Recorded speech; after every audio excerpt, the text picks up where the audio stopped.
Hi guys, I'm Mike. And I'm Stephen. And this is F1 Fanatics.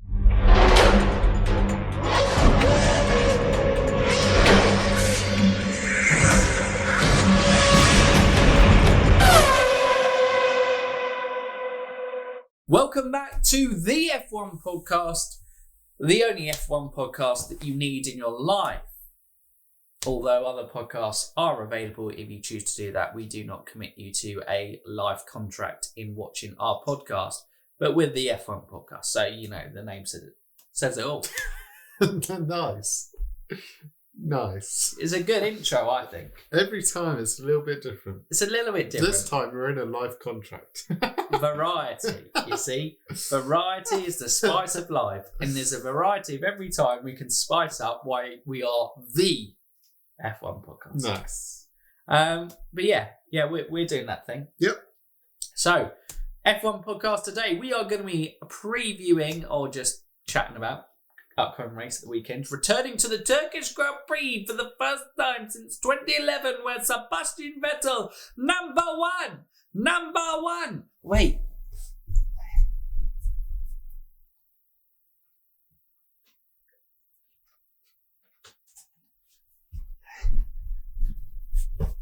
Number one. Got attacks. Match attacks. Is it match attacks? I thought it was worth it.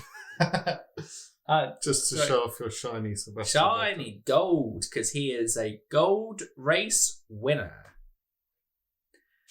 Don't know. You can get those cards. I thought it was cool. I picked up a couple of packs because I was bored, saw it. I'm a sucker for things like that. 50p. Why not? Were they 50p? Might have been more. I don't know. I could sell it.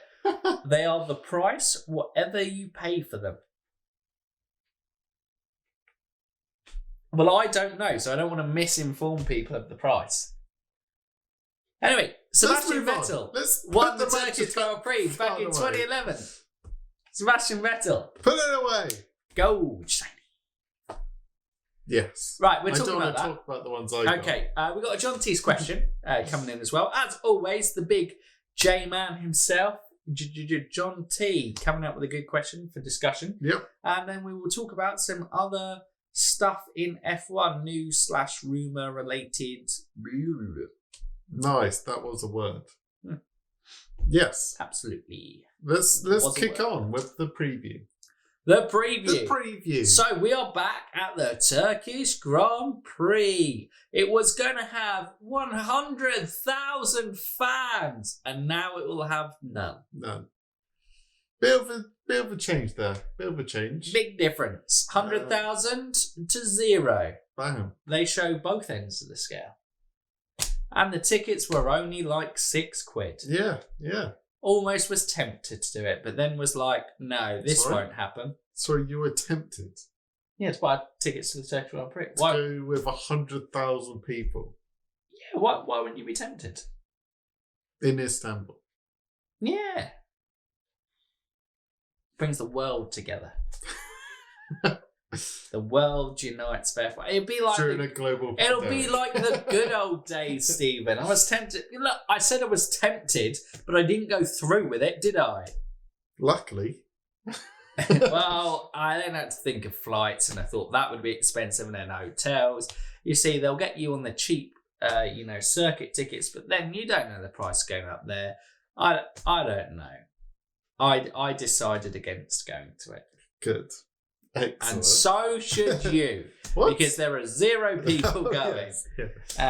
Yes. There we go. Turkish Grand Prix. What if you have a helicopter and you just fly above the circuit? Better have petrol. 2 hours. Helicopters don't run on petrol. Oh, whatever they run on. Fuel. They fuel mix. That covers everything. Yeah. Good. Nice. Anyway, on to the actual racing. As you mentioned, Sebastian Vettel won there last time. Yeah. Much of the same track, so Sebastian Vettel should win again, right? Nothing's changed, really. Sebastian's still a top driver in a top team. Should win. Gold Sebastian Vettel, race winner. Yeah. I'm looking forward to seeing Istanbul. I'm more looking forward to watching the track rather than the actual racing. The midfield will be exciting. There'll be some mix-up within there. There should be some good battles compared to Imola. Yeah, compared to Imola. It'll be more, I think, like Portimao. Yeah, hopefully. And if it's like Portimao, I love it. Yeah. And there'll be great midfield battles within there. Lewis Hamilton will win. Yep. And get pole. Yep. So a bit closer to the ton for him. If he continues within the sport or not. Ooh, we're going to keep, churning it out, churning the media down. We are part of the mainstream media, are we? I don't know. We're not. No, we're someone. YouTube is not mainstream media. No. But we are the F1 podcast. But yes, Lewis should win. Yes. Get the pole. Get close to the 100. Yes. Bottas will fluff it on tyres. Yep. Verstappen will finish second or third if his car gets him to the finish line. Yep. Albon. Don't talk about. Yep.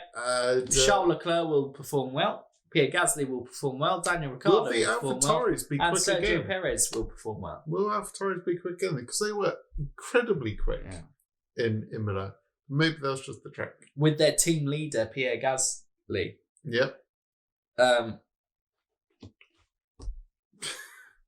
Sorry, Tara's. I don't know if she's in shot or you've just got a tail in the background. But yeah, Pierre Gasly, team leader Pierre Gasly. That would be a special card. Yeah, well, Kvyat stepped up last week. Yeah, he did. Yeah, well, it was unfortunate. Gasly would have got a podium last week. Yeah. But anyhow, sometimes your car doesn't make it to the finish line through no fault of your own unless you're Mercedes. Yes. Sorry? Oh, wait.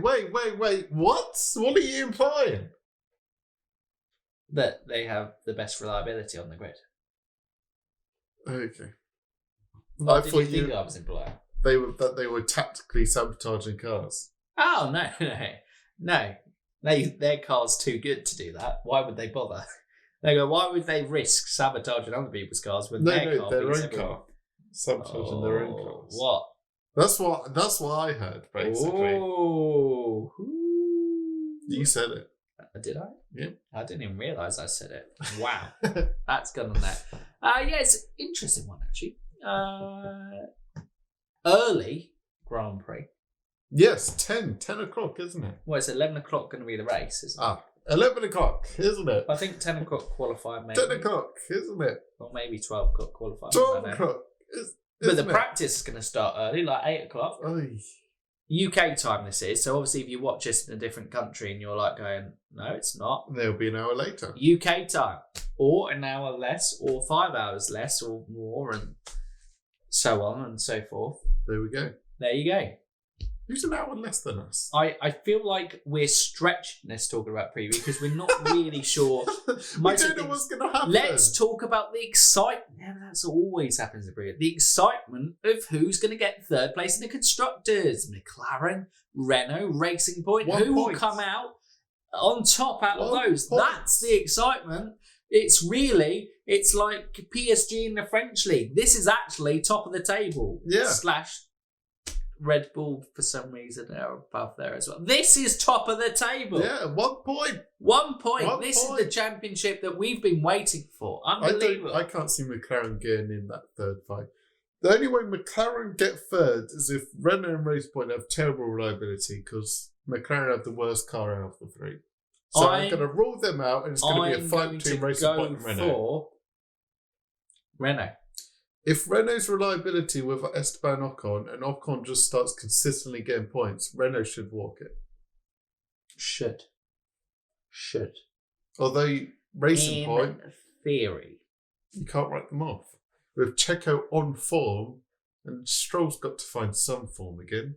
He does, although he has his confidence hit rock bottom at exactly the wrong time for Racing Point in the Constructors. Find out on Sunday. In the Turkish Grand Prix. Dun dun dun! There we go. Will George Russell score a point? That's my view on it. Will George Russell... Williams have been looking decent. We wrote they had a positive start, then we said they had a garbage car, and then they've looked decent again. Look, decent. Well, they've been fighting amongst the Hasses, Alfa Romeos, and Sebastian Vettel's Ferrari. I would put that as decent. Okay. All right. Okay. It's not good to be in top 10, but it's decent that it's not bottom last. Important one, obviously carrying over from F1 Fantasy on yesterday's episode. Will Kimi Raikkonen win the Turkish Grand Prix? Yes. Because it's the first time it's been held since 2011, and he won the first ever Turkish Grand Prix. I have placed the £2,000 bid. Bid. I've bid for Kimi's victory. That's how it works in F1 nowadays. Just Lewis Hamilton fans are hijacking the bids. Unbelievable. Guys, the bids. Stop it. Stop the bids. Stop the count. You're robbing this season from Kimi Raikkonen. Oh dear. Well, let's get clear of that. But yeah. There we go. Kimi to win. Last time, was it 2004? Five. 2005. He won the race, leaded every single lap and from pole. Dominant. Yeah. Boom. Dominant. Was it Grand Slam? Or that will probably be Lewis Hamilton. Yeah. Yes, probably. Most likely. So we're actually technically saying that a Mercedes Grand Prix, Mercedes powered car will dominate this I reckon Grand Prix. Bottas gets pole. But we've moved on from the preview. We're looking at Kimi Raikkonen being the best at Istanbul. He won there once. The king of Istanbul. The king. All right, Crofty, calm it down, Crofty. Sit down, Crofty. Well, move on to the next section, which is John T's question. So obviously last week we spoke about who were the biggest underachievers in the sport in the last 20 years. And for this week's question, may not have a John T's question. What? We may not. We may have had a miscommunication, and we may have got to the stage that I forgot to remind John T. It's my fault. I do these things. I get here. We go, we need a question. And then I go, I didn't ask John T for a question. But you thought there was a question. I did. Excellent. On to the next section. Stephen's Rumours. Whoa! It's Stephen's Rumours. Whoa! There isn't actually many rumours going on there. I suppose it's Stephen's Rumours / news. Okay. It's the news roundup with Stephen and Michael. Hello and welcome back. Oh, you're going to do a little theme tune? I was going to do a jingle, but I lost the jingle in my head, so let's just... Okay, we'll move it on. Welcome back to the world of F1 for the latest news and breaking stories in the world of F1. Stephen, we're going to head over to the report now, as it appears to have some breaking news coming through. Well, thank you, Michael. We appear to have some troubling news coming out of Vietnam, and the Hanoi GP is cancelled. Wow. I guess we didn't see that coming. It was meant to debut on the 2020 calendar until obviously the coronavirus hit and set the F1 calendar into chaos. Now, it appears that with arrested officials and dodgy dealings, there may be no Vietnam Grand Prix at all. Hanoi may just have to wait 1 year or never again for a Formula One Grand Prix. Cancelled! It would appear that way.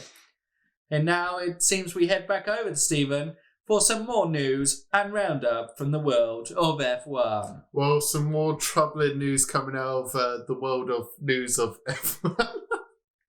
Sorry, I had a moment there. It appears Roman Grosjean only has one friend left on the grid, George Russell. It appears George was the only one to say goodbye after he was kicked out of Haas. It is sad news that the drivers have become so lonely and not supportive of each other, which leads another opportunity for Roman Grosjean potentially rising in IndyCar. As speaking to Formula One driver Marcus Ericsson, it appears that the season appeals to him It seemed that there are not many oval tracks on the calendar, and Roman Grosjean may try to chance his luck in the world of America. Hopefully he gets more than one friend this time. Now, it's over. Back to Stephen for some more. Have you not got any news? Is it just my news stories today? Am I doing all the work here? I'm just the shifter on. I shift, I make a comment, and then I shift. That's what I do. I'm just going up gears. I don't know how to change down. I'm just changing on up. Will we live there before we commercial break? Oh. We are sorry if you've heard any technical difficulties during the F1 podcast or the Formula 1 news roundup of the world of Formula 1 in the news. Yes, back to me and back to Roman Grosjean. Talking about radio messages, and he's not that comfortable with them being broadcasted live during the race. Thoughts? Well, I'm going to go serious on this one. We're going to have to cut the news. This break segment in terms of that. We hope you enjoyed that. That was completely spur of the moment. There's one more. There is one more, but we'll return to the news stories there. But I completely I don't get why we broadcast radio messages anyway. It just feels like a thing to catch drivers out. And I heard someone, I tweeted this, I think, earlier in the week. Someone said to me, like, going, I find it really interesting hearing to radio calls and like teams talking about strategy. Well, yeah, if the majority were talking about strategy and drivers talking about that, it would be interesting. But that wouldn't be allowed to be broadcast, because then they would be broadcasting their team strategy to all the other ones. The majority is just hearing basically drivers moan or shout things on the radio. And, you know, yes, this comes up obviously with the Max Verstappen, you know, he was out of order with the things that he said on the radio message. That isn't in debate here. But, you know, should that be put into the public court?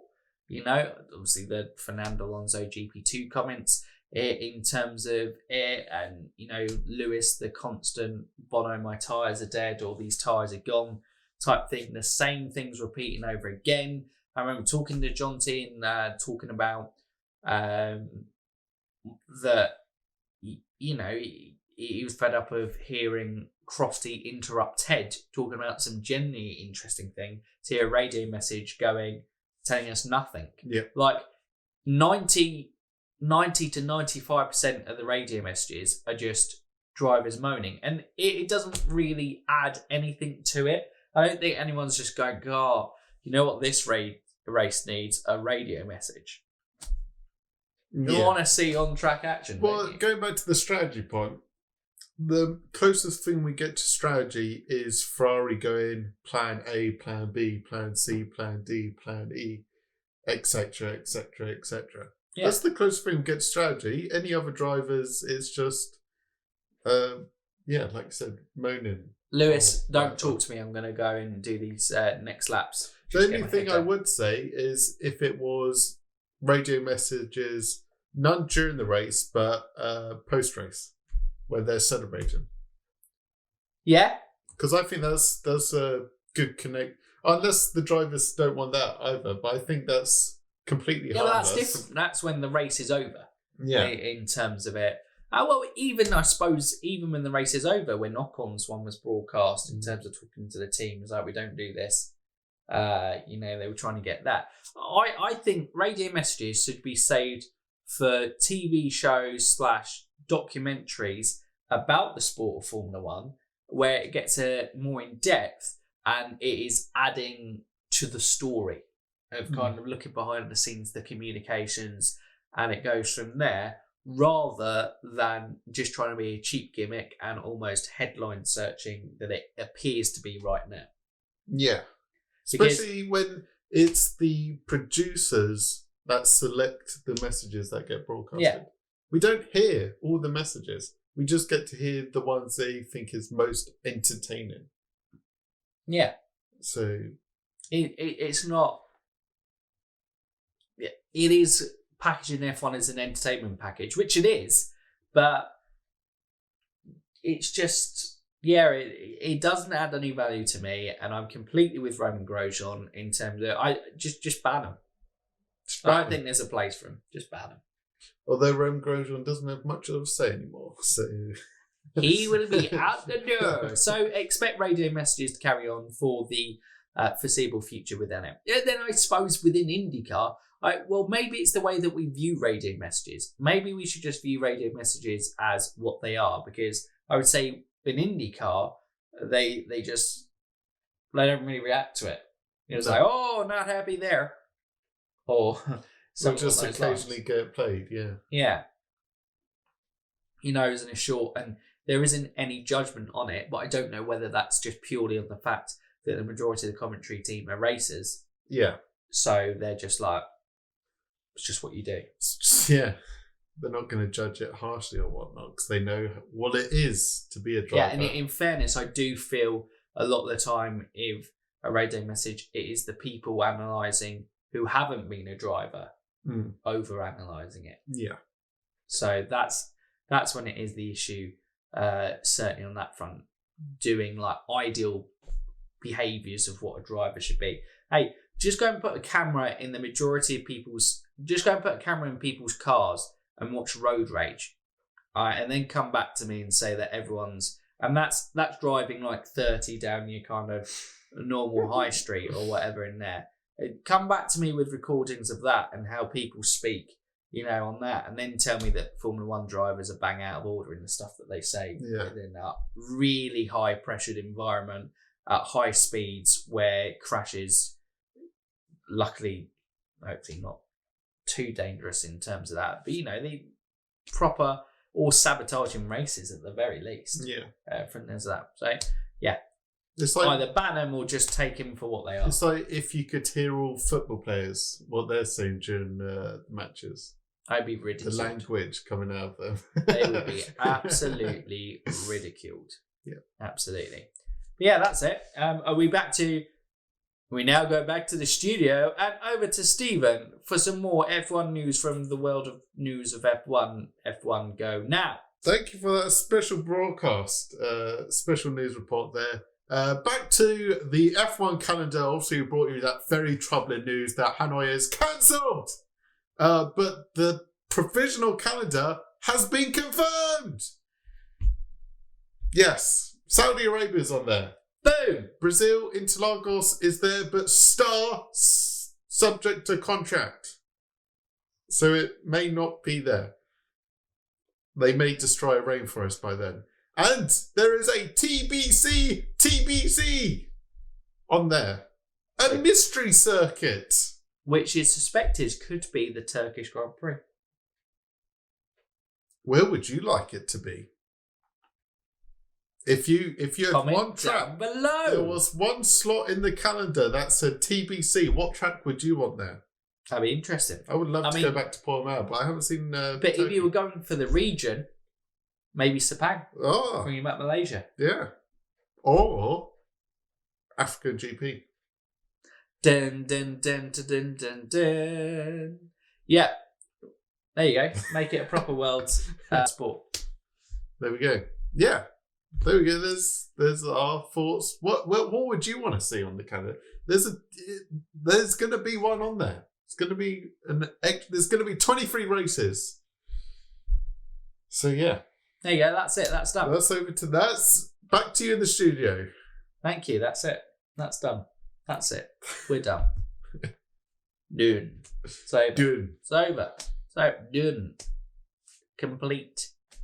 Gone. I'm trying to think. I don't think there's any more news. You've stalled enough. Okay. I don't think there's any more. I was just checking. I was giving you time to process things. We done? Wait. No. I don't think we mentioned it, but Albon, obviously, I think I mentioned it. Sorry, it can't be an F1 podcast. See, I knew I was stalling. But we said, Helmut Marko said he had 2 races. Probably his 2 worst races of the season. And now he's got to the very final lap of the season. I'm not sure if they were like 2 races, he'll show up and it'll be like, oh, we don't have to announce anything yet. But they probably weren't expecting them to go as bad. And they're like, crap, we haven't got anything else in place. We need more time. He's got to the last lap. It's just we can't make a decision now to go on the contracts of Hulkenberg or Perez. Like, we haven't got anything signed with anyone. We need more time out of on. Final lap of the race, of the season. Oh dear. It's a bit of an awkward one. But yeah. But that's it for the F1 podcast. As always, let us know your thoughts in the comments down below on all topics discussed in today's podcast. I hope you've enjoyed. We've certainly had fun doing it, as always. If you're new around here, haven't done so already, what can they do, Stephen? They can like, subscribe, and ding that bell. Ding it! So for now, you F1 fans, keep racing.